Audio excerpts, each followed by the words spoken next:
Program berikut ini didanai oleh rekan dan mitra pelayanan dari Joyce Meyer Ministries. Saya sebenarnya ingin berpendapat banyak tentang kebiasaan buruk, marah pada orang, membenci, kepahitan, menjauhi, adalah mungkin salah satu pelajaran yang paling penting yang Yesus ajarkan untuk kita. Dan jika kita tidak paham ini, maka hidup kita seluruhnya pun takkan benar.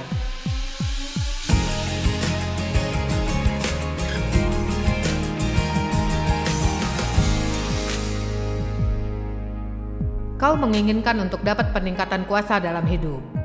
Oh, cobalah hidup bebas dari marah dan tersinggung dan lihat yang Allah sediakan. Tahukah kau mengapa Ia menghargaimu? Karena Ia tahu ini sulit. Tapi jika kau berserah padanya Sang Pembelamu, orang lain takkan bisa menyakitimu. Tuhan akan membalikan keadaan dan memberi upah. Tapi hanya jika kita lakukan caranya. Sebenarnya ada ayat di Ibrani 12:15 tertulis, salinglah membantu jaga anugerah, supaya tidak timbul akar pahit ketika dilukai dan dicemari, terluka tanpa kepahitan. Jadi ia katakan di sini bahwa tugas kita sebagai saudara di dalam Kristus untuk terus jaga satu sama lain dalam hal ini. Dan kita perlu jadi cukup bijak dengan sahabat atau orang sekitar. Bukannya saat kau minum kopi dengan seseorang dan ia ceritakan panjang lebar bahwa seseorang menyakitinya dan mereka terluka, jangan hanya duduk dan setuju, coba alihkan perhatian.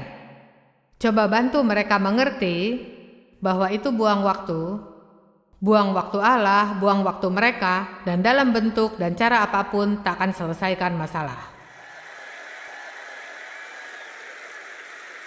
Jika tidak, jadi bagaimana? Yang mereka ceritakan menghantuimu. Dan tiba-tiba kau tak suka orang ini yang bahkan tak berurusan denganmu. Pertama-tama, kau bahkan tak perlu percaya apapun yang kau dengar kecuali dari mulut 2 atau 3 saksi terpercaya. Jadi kita harus berhenti percaya gosip dan jadi marah pada orang karena seseorang berkata sesuatu yang kita bahkan tidak yakin benar. Amin. Ayo, kalau kita mau belajar Alkitab, hidupilah. Jika tidak, kita hanya main-main, kita hanya buat-buat.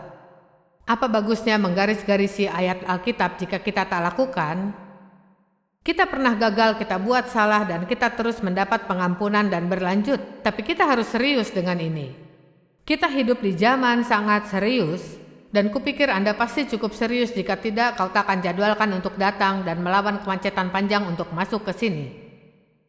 Beberapa Anda menempuh jarak jauh, kau bayar hotel untuk kembali lagi ke sini besok, dan butuh usaha banyak untuk adakan ini. Maksudku, kami kira-kira bawa 50 orang, 7 truk sedang yang penuh, butuh sehari untuk rapihkan tempat ini. Ini kerja serius. Tuhan lakukan sangat keras, sampaikan pesan ke umatnya, ini bukan hanya acara.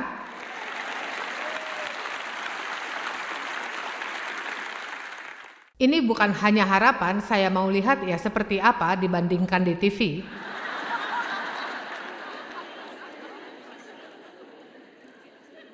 Kau bisa ambil fotoku sesukamu, kau tak perlu datang ke sini untuk melakukannya, tapi tolong dengarkan saya saat ini. Saya percaya ini firman Tuhan untuk hidupmu, dan ini bisa ubah hidup orang sepenuhnya jika kau memegang teguh.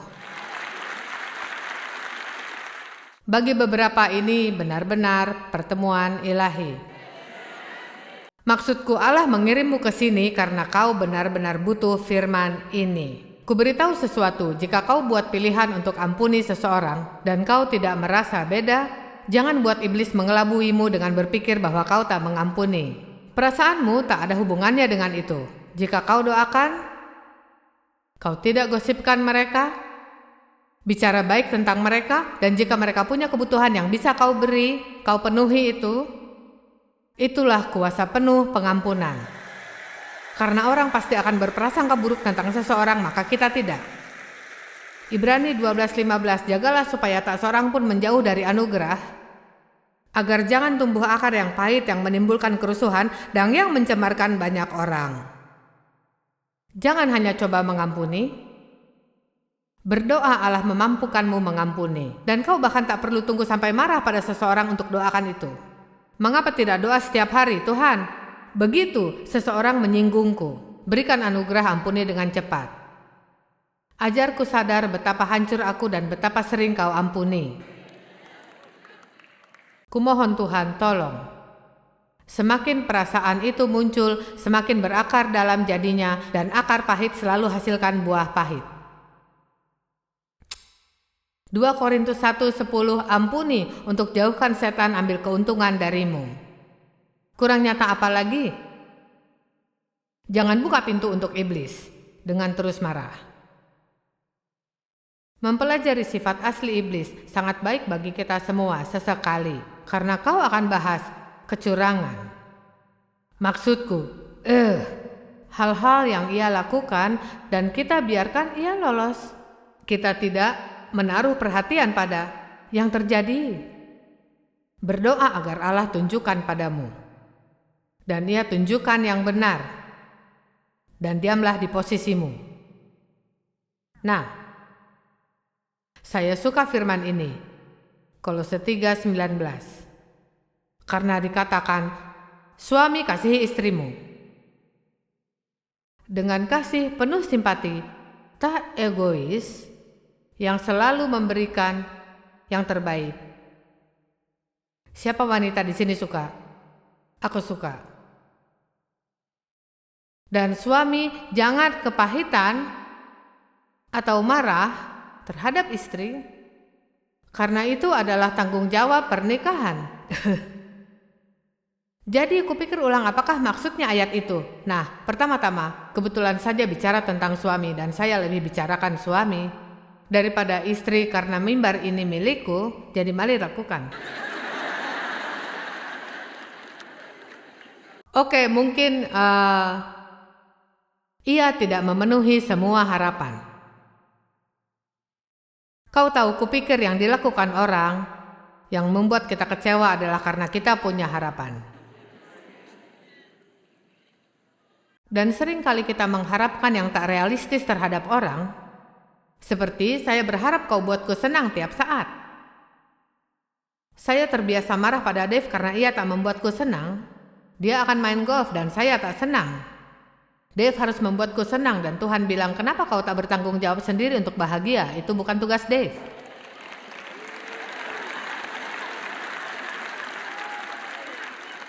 Lihat, ini membebaskan beberapa wanita di sini. Tidak, mungkin. Bisa jadi. Ayo, kau berharap orang lain berusaha membuatmu senang tiap saat? Itu adalah harapan tidak realistis. Dan kau berakhir dengan kepahitan karena Tuhan tidak berikan padamu. Karena Dia tak menginginkanmu bergantung pada orang lain untuk bahagia, Dia ingin kau bergantung padanya.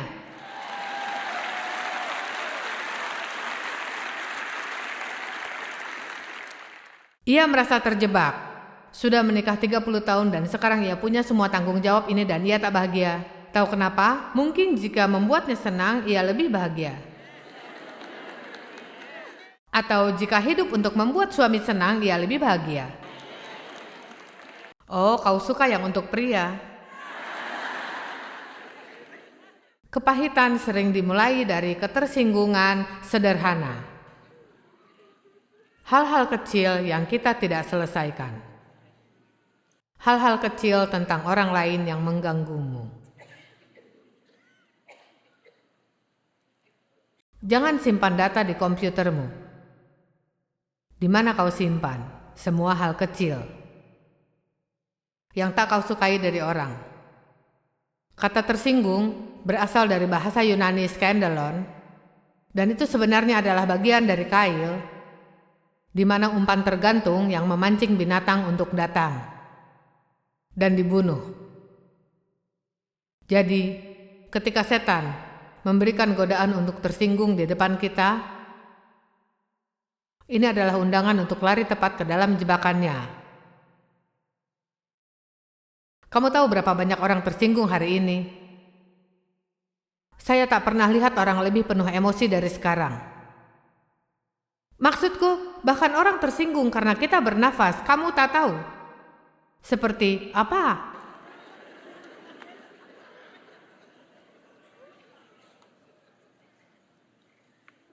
Paulus berkata, ia benar-benar meminta Tuhan memastikan ia tidak sakit hati terhadap Tuhan dan manusia. Saya berpikir ini sesuatu yang bisa kita perjuangkan tiap hari dalam doa. Tuhan, apa aku marah pada seseorang jika ia tunjukkan siapa? Apa saya belum sepenuhnya memaafkan seseorang? Apakah saya sedang tersinggung dalam hati? Betapa lebih baik seharusnya harimu jika kau bereskan itu semua pagi-pagi sekali dan bereskan itu. Ayo.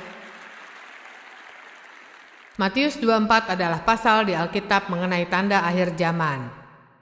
Dan kau baca banyak perang, berita tentang perang dan keluarga gempa bumi di berbagai tempat dan banyak hal lain, tapi ada beberapa ayat 10 dan 12 yang kupikir kita tak cukup perhatikan. Dan ini juga tanda akhir zaman. Ayat 10 berkata, di akhir zaman banyak yang akan tersinggung. Mereka akan tersandung dan jatuh. Yesus menyebut dirinya batu sandungan yang membuat orang tersandung. Dan artinya adalah manusia bisa tetap jalan dan bertumbuh dalam proses dengan Tuhan, tapi ketika mereka menemui sesuatu yang sulit untuk mereka mengerti atau lakukan, itu menyinggung mereka seperti Yohanes 6 ketika ia berkata, nenek moyangmu memakan mana di padang gurun dan mereka begitu bersemangat karena mujizat. Aku ingin berurusan dengan cara berbeda. Aku ingin kau ikuti perkataanku, makan tubuhku dan minum darahku, dan mereka jadi tidak mau. Dan dikatakan bahwa banyak mereka yang kembali kepada kehidupan sebelumnya. Mereka tidak tinggal cukup lama untuk biarkan ia ajari mereka kebenaran. Mereka tersandung. Ketika kita tersinggung, kita tak bisa tumbuh lagi. Kau paham itu? Sepanjang kau marah, kerohanianmu tak tumbuh. Sepanjang kau tersinggung, kau bisa ke gereja 6 kali seminggu. Kerohanianmu tak tumbuh. Kau bisa dengarkan hal-hal baik, tapi kau tak bisa menyimpan di dalam dirimu karena ini adalah isu yang sangat penting. Saya sebenarnya ingin berpendapat banyak tentang kebiasaan buruk marah pada orang, membenci, kepahitan, menjauhi. Adalah mungkin salah satu pelajaran yang paling penting yang Yesus ajarkan untuk kita. Jika kita tidak paham betul ini, maka hidup kita seluruhnya pun takkan benar. Amin.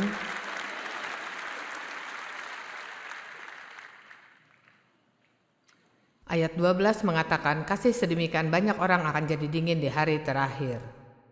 Itu yang setan inginkan. Dia ingin hati yang sedingin tembok, tak ingin kita saling mengasihi. Dari situlah kekuatan kita. Ia minta kita saling mengasihi tanpa syarat. Untuk itu, kamu harus pandai berbelas kasih. Amin. Kadang kita berkata, aku maafkan, tapi aku takkan lupa. Ya, ini cerita pendek.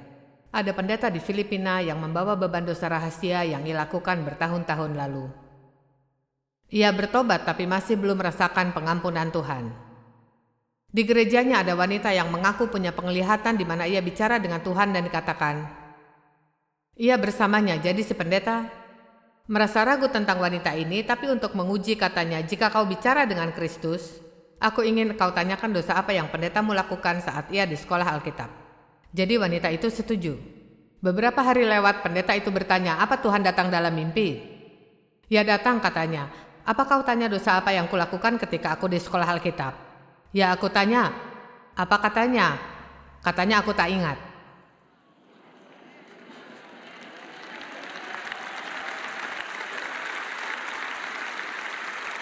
Ayo. Aku tak ingat. Lihat, itu sebenarnya mungkin jika kau lepaskan sesuatu dengan cepat.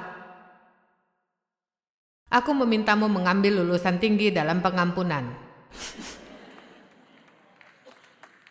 Maksudku, jadilah yang terbaik untuk hal mengampuni. Jangan lagi membuang waktu. Maksudku, jika kau berhenti pulang dan pikirkan ini selama 10 menit, kau sadar bahwa tetap marah pada seseorang tak baik. Tidak mengubah mereka, tapi mengubahmu. Jadi kita harus jaga kasih kita berjalan. 1 Petrus berkata, miliki kasih. yang tanpa syarat satu sama lain. Jika aku tak harus rekam hal berbeda untuk televisi, aku bisa pergi kemanapun berbicara kasih. Arti mengasihi dengan benar. Kasih bukan hanya khotbah, bukan hanya kata-kata, bukan hanya sesuatu yang kita sampaikan pada orang, tapi aksi.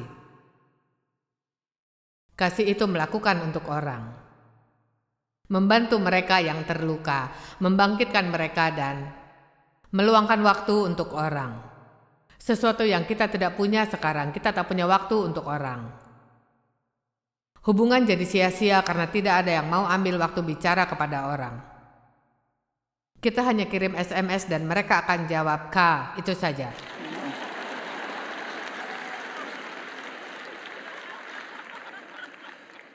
Mungkin belum tentu kau dapat SMS dariku, tapi jika ya, suatu hari jangan membalas SMS-ku hanya dengan "K". Maksudku, bagaimana kita bisa terlalu malas mengatakan "oke"?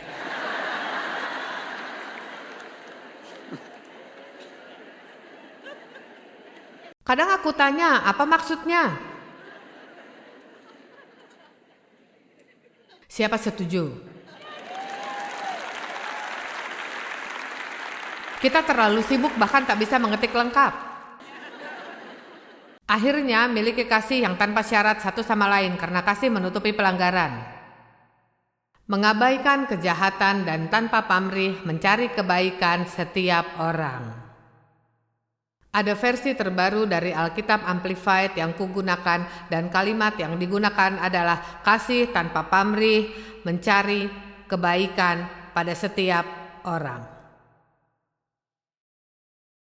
Kasih tercurah dalam hati kita oleh Roh Kudus, tapi kita bisa membiarkannya tumbuh atau membiarkannya dingin.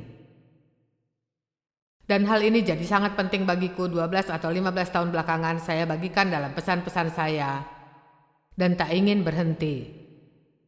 Jika kau ingin kasihmu menyala, beberapa hal harus kau lakukan.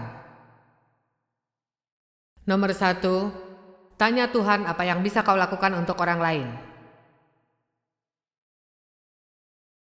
Jangan tunggu 3 nubuatan dan 2 sangkakala berbunyi dan kemunculan malaikat. Sekarang Tuhan, jika benar-benar ingin aku tolong mereka Tuhan, jika memang benar-benar harus. Dengarkan apa yang orang inginkan dan butuhkan dan sediakan. Berhenti minta Tuhan lakukan sesuatu untuk seseorang yang kau bisa hanya tak ingin. Tuhan, Mabel harus bayar sewa, dia butuh uang.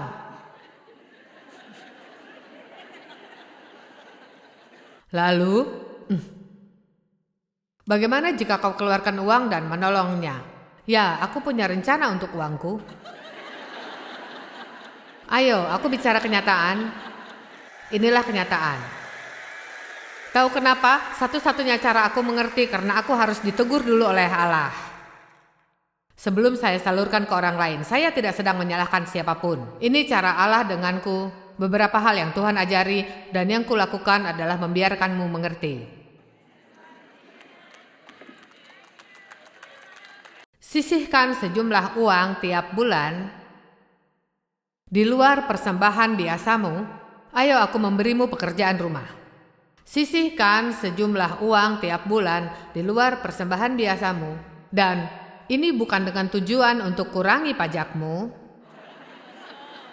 Kamu tahu, ini hanyalah sejumlah uang untuk memberkati orang.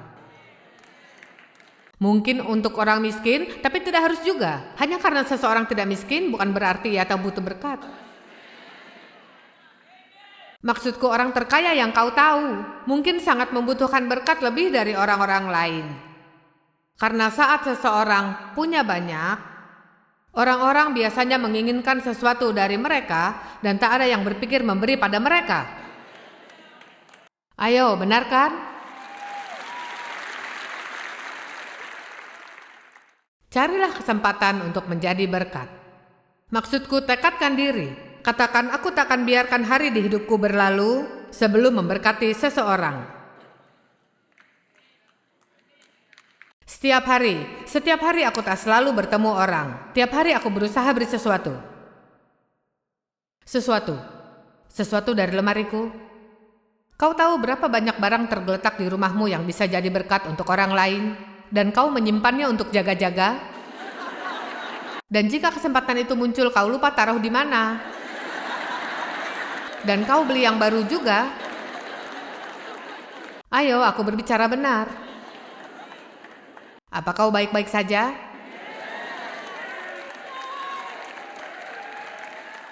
Galatia 6:10 berkata, marilah kita berbuat baik terutama kepada kawan seiman.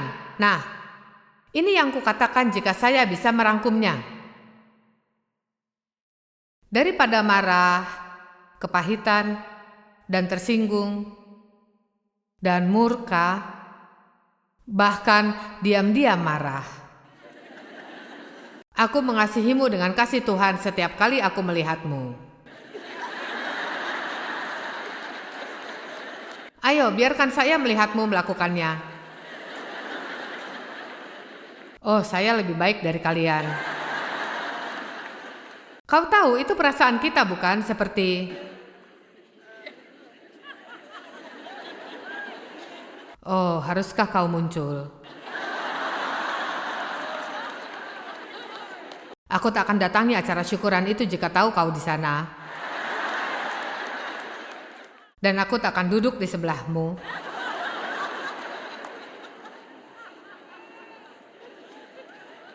Maukah kau kuberitahu? Tuhan tidak sedikit pun tertarik dengan kunjungan ibadahmu di minggu pagi. Sebagaimana ia tertarik dengan hidup sehari-harimu sepanjang minggu.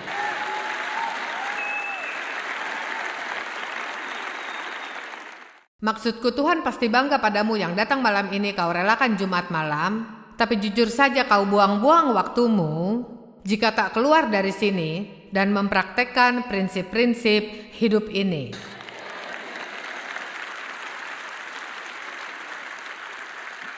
Saya tidak ingin marah pada orang, marah itu pekerjaan berat. Alkitab berkata dalam Amsal 19:11, akal budi dan kebijaksanaan membuat seseorang panjang sabar adalah kehormatan dan kemuliaannya untuk memaafkan pelanggaran tanpa membalas dendam dan mengumbar kebencian. Oke, jadi begini, tahu arti kata kemuliaan? Kemuliaan untuk memaafkan pelanggaran artinya manifestasi kehebatan Allah. Jika aku bisa terjemahkan dengan baik, adalah kehormatan dan hasilkan kehebatan Allah di dalam hidupmu jika kau memaafkan pelanggaran atau singgungan tanpa membalas dendam dan mengumbar kebencian. Ayo, kau menunggu Allah lakukan hal besar untukmu? Siapa di sini menunggu Allah lakukan hal besar untukmu? Maksudku, kau sungguh ingin perkenanan besar. Aku mau, tapi tahukah, aku tak akan pernah dapatkan jika aku tidak. Terbebas dari ini, jangan sampai terpengaruh, itu iblis. Jangan pengaruhimu. Jadi, kamu berbaring tidur suatu malam hampir tertidur dan datang pikiran.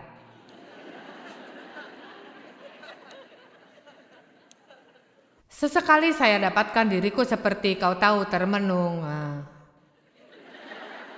Lalu tiba-tiba saya memikirkan tentang beberapa hal spesifik yang ayahku lakukan yang aku benci.